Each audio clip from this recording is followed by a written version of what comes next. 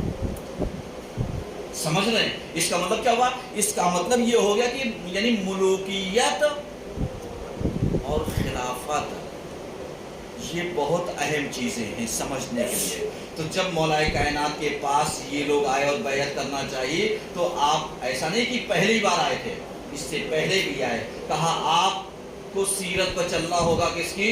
کہا شیخ کی. سیرت پہ کس کے چلنا ہوگا؟ کہا شیخین کی. تو امام نے یہی کہا تھا کہ میں کسی کی سیرت پر نہیں چلوں گا بلکہ میں اس شریعت کے اوپر چلوں گا جو پیغمبر کی شریعت اور پیغمبر کی سیرت ہے. آپ بتائیے اگر علی نے ایسا جواب دیا تو کون سا غلط دیا؟ لیکن جو لوگ مفاد پرست ہوتے ہیں، موقع پرست ہوتے ہیں، جو لوگ سیاست باز ہوتے ہیں، انہیں اس سے مطلب ہی نہیں. کہا نماز رسول کے زمانے میں پڑھتے تھے، اب پڑھیں. نماز ہی تو پڑھنا ہے چاہے جہاں پڑھ لیں گے. آج ہم بہت آسانی سے کہتے ہیں، نہیں کہتے ہیں، کہتے جمعہ کی نماز نہیں پڑھنے جائیں گے. کہا کیوں؟ کہا اس لیے کہ جمعہ کی نماز کوئی واجب تھوڑی نہ ہے، ہم اپنے گھر میں ظہر پڑھ لیں گے، واجب ظہر ہے. اس کا مطلب کیا ہوا؟ اس کا مطلب یہ ہو گیا کہ تم نے اہمیت جمعہ کو نگلیکٹ کر دیا، جبکہ جمعے کے بارے میں پیغمبر کی بہت ساری حدیثیں پائی جاتی ہے جس میں کہا جمعہ کس کے لیے ہے؟ حج المساکین، غریبوں کا حج ہے. جمعہ کس کے لیے ہے؟ کہا تمہارے واجبات میں سے ہے تاکہ تم آؤ، مومنین کی زیارت ہوگی، اکٹھا ہوگے 5.5 کلومیٹر چوطرفہ. جب تم اس کی مساحت کو لوگے تو تمہیں سمجھ میں آئے گا کہ ابھی ہم محلے والے سے ملتے تھے، اب 5.5 کلومیٹر کی رینج میں تمام مومنین کی خیر خیریت سے، ان کے دیدار سے، ان کی زیارت سے ہم آشنا ہوں گے اور ان کے مسئلے مسائل سے ہمیں آگاہی ہوگی. تو اس کا مطلب ان چیزوں کو ہم نے کیا کیا؟ نگلیکٹ کر دیا. یہ کہہ گے صاحب واجب نہیں ہے. جواب دے سکتے ہیں؟ نہیں دے سکتے.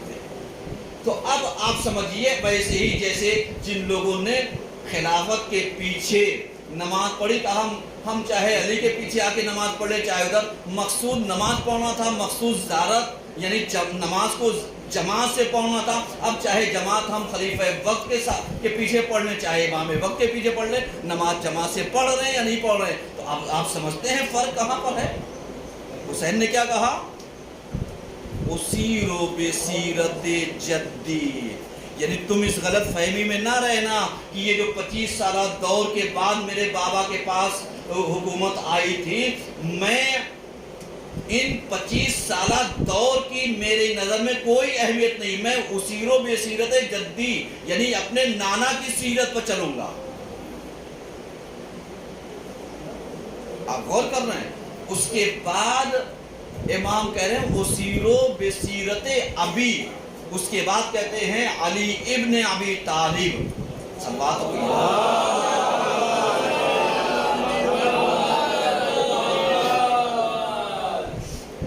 آپ غور کر رہے ہیں؟ یعنی آپ محسوس کیجئے، آپ بتائیے، آپ سمجھیے، سمجھنے کی کوشش کیجئے. کیوں؟ اس لیے جب آپ 36 ہجری سے لے کر کے 61 ہجری تک آئیں گے تو 25 سالہ دور ہے. یہ دور کون سا ہے؟ ملوکیت کا، کہ جہاں پر مولا کائنات حاکم ادھر کے تو شام کا بادشاہ الگ ہو گیا. صحیح ہے، شرطوں کے ساتھ، شرائط کے ساتھ، ساری چیزوں کے ساتھ وہ اپنا الگ ہو گیا، لیکن اپنی شرطوں پر باقی نہیں رہا.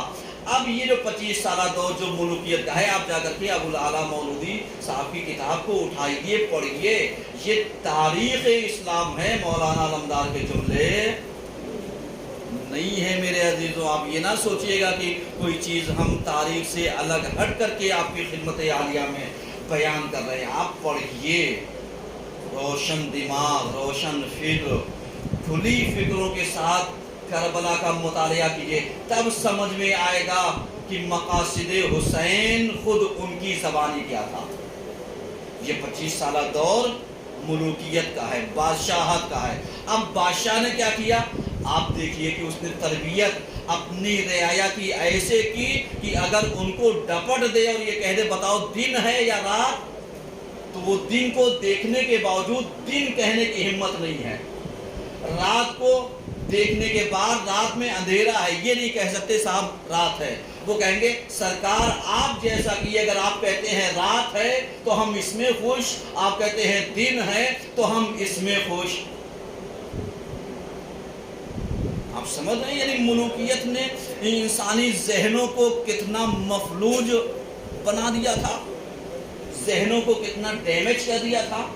اور اس کے بعد اگر آپ دیکھیں تاریخ میں اٹھائیے بہت سارے نام پائے جاتے ہیں کہ جس میں لوگ اونٹ اور اونٹنی کو دیکھنے کے باوجود جن کے اندر علامت ظاہریہ پائی جاتی تھی، آیا یہ نر ہے یا مادہ ہے، میل ہے یا فیمیل ہے، اس کے دیکھنے کے بعد اگر ان سے شامیوں سے پوچھتے یہ کون ہے تو کہتے سرکار جیسا یہ کہیں گے، اگر یہ کہیں گے یہ نر ہے تو یہ نر ہے، یہ کہیں گے مادہ ہے تو یہ مادہ ہے۔ اس کا مطلب آنکھوں سے دیکھنے کے باوجود تم علامت دیکھ کر کے یہ نہیں پتہ لگا سکتے ہو کہ صاحب یہ نر ہے یا مادہ ہے، مرد ہے یا عورت ہے، تو تمہیں کیسے پتہ چلے گا جو مدینے میں ہو رہا ہے وہ کیا ہو رہا ہے؟ تمہیں کیسے پتہ چلے گا جو کوفے میں ہو رہا ہے وہ کیا ہو رہا ہے؟ کیوں؟ اس لیے کہ جس کے اندر ظاہری علامتوں کو دیکھنے کے باوجود ذہن اتنا مفلوج اور بیکار اور ڈیمیج ہو چکا ہو، جو پہچاننے کی صلاحیت نہیں بلکہ غلامی کی اس زنجیر میں جکڑا ہو کہ جیسا آقا کہہ دیں گے ویسا ہم مان لیں گے۔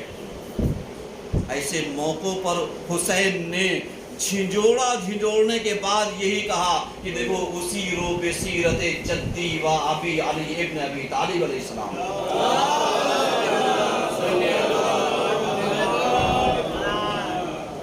آپ غور کر رہے ہیں؟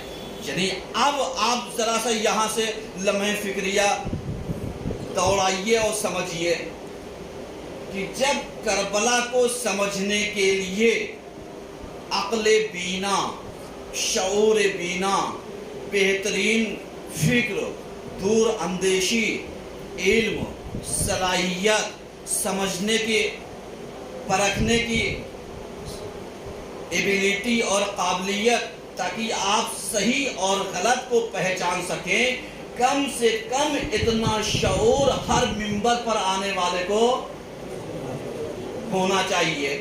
آج آپ بتائیے مقصد حسین میں ابھی مجلس ہو رہی ہو اور اذان ہو جائے، ہم کیا کرتے ہیں؟ جن کی نظر میں سیرت سید سجاد ہوتی ہے احترام اذان، بولو کوئی بھی دے رہا ہو، وہ ٹھہر جاتا ہے۔ اور بعض اوقات ہم اپنے آپ کو بہلانے کے لیے مائک بند کو تو آواز نہیں جائے گی وہاں تک، اس کا مطلب کیا ہوا؟ اس کا مطلب کربلا کے پیغام کو ہم آج تک نہیں سمجھ پائے۔ سمجھ گئے ہوتے تو جو سید سجاد نے دربار یزید میں خطبہ دیا تھا اور یزید نے اذان دلوائی بے موقع تاکہ خطبے کو روکے، اور سید سجاد نے روک کر کے بتا دیا کہ یہ نام جو اذان میں ہے یہ کس کا ہے، یہ جو تو گواہی دے رہا ہے یہ کس کی ہے۔ اب یہاں پر ہم مجلسوں کو اذانوں سے ٹکرا کر کے کیا بتانا چاہ رہے ہیں کہ سید سجاد کا مشن اور تھا، ہماری مجلسوں کا مشن اور ہے۔ اب سوچئے ایسے ناواقف ذہنوں کی معراج کیا ہے، سمجھداری کیا ہے۔ اب جب ایسے ناواقف ذہنوں کی معراج اور بلندی کا عالم یہ ہوگا، تب آپ ان سے توقع رکھیں گے کہ یہ کسی منبر پر آنے والے کو عالم کا انتخاب کریں گے، یہ انتخاب کریں گے کسی اچھے عالم کو جو آ کر کے ہماری روحوں کو، ہماری فکروں کو، ہماری تربیتوں کو آراستہ کر کے جائے؟ نہیں، یہ وہی کریں گے